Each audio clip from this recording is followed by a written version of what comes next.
اعوذ باللہ من الشیطان الرجیم بسم اللہ الرحمن الرحیم۔ جزیرہ خضرہ کے زیر عنوان ان خوش نصیب افراد کا ذکر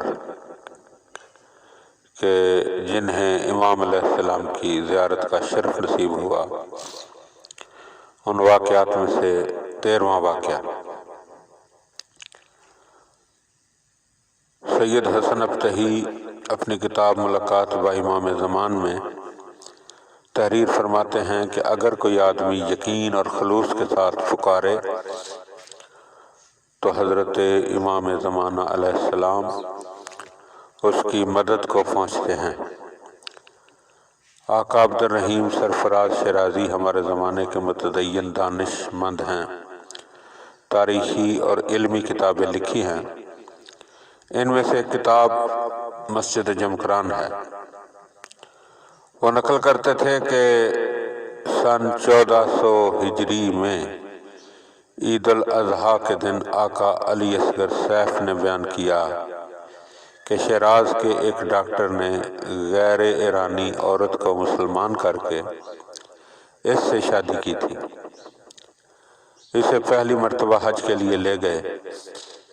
ضمناً اس کو کہا کہ حضرت ولی اثر علیہ السلام اعمال حج میں شرکت فرماتے ہیں، اگر مجھ سے یا کاروان سے جدا ہو جاؤ یا گم ہو جاؤ تو حضرت سے مدد طلب کرو، انشاءاللہ رہنمائی فرمائیں گے اور کاروان تک پہنچائیں گے۔ اتفاقاً وہ عورت میدان عرفات میں گم ہو گئی۔ تمام کاروان والے اور اس کا شوہر آغا ڈاکٹر بھی کئی گھنٹے اسے تلاش کرتے رہے، لیکن کوئی سراغ نہ ملا۔